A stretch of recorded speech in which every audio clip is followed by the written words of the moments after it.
Great station and everything it has to offer. 880 has been there for me from when I was a little girl, and my dad would listen to 880 every morning to the day I walked into your doors at the CBS Broadcast Center almost 20 years ago.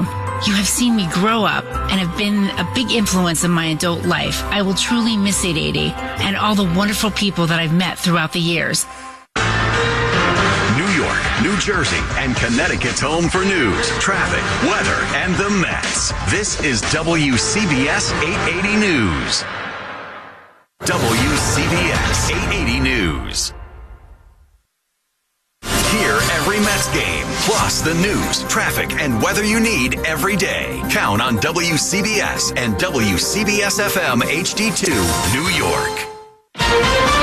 This is CBS News on the Hour, sponsored by Progressive Insurance. I'm Stacey Lynn. An escalation of strikes exchanged at the Israel-Lebanon border. CBS's Linda Gradstein is in Jerusalem. Israel says some 100 Israeli jets struck thousands of Hezbollah rocket launchers across South Lebanon.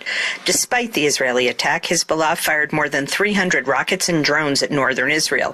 The Israeli airport closed briefly, and public bomb shelters in the northern city of Haifa were opened.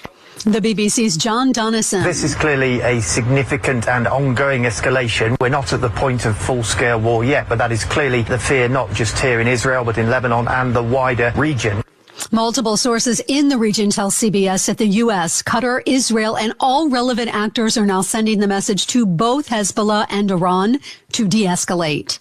A deadly attack in Germany with possible ties to ISIS. CBS's Haley Ott with details. Authorities say a 26-year-old man has turned himself in to German police, claiming responsibility for a knife attack that killed at least 3 people and wounded 8 at a festival on Friday in the western German city of Solingen. German police and prosecutors say the man's involvement in the attack and his, quote, participation in a terrorist organization is being investigated.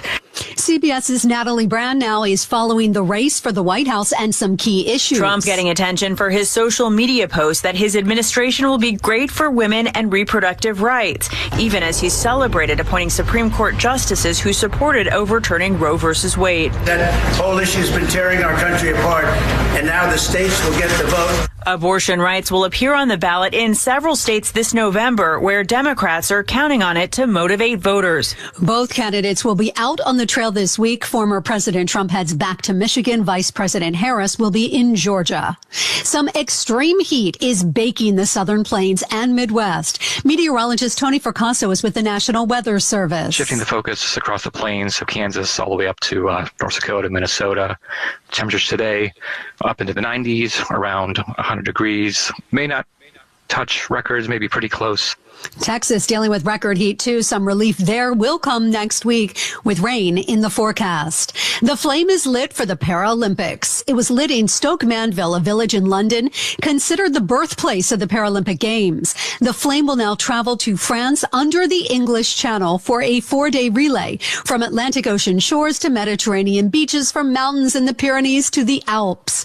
Its journey will then end in Paris on Wednesday for the Paralympics opening ceremony. This is CBS News. Sponsored by Progressive Insurance. Looking for a career path with flexibility, great pay, and benefits? Go to progressive.com/careers and apply online today. Talking about mental health isn't always easy. Finding care should be. Meet Talkiatry. They offer virtual in-network psychiatry to treat the most common mental health conditions like depression, anxiety, OCD, and trauma.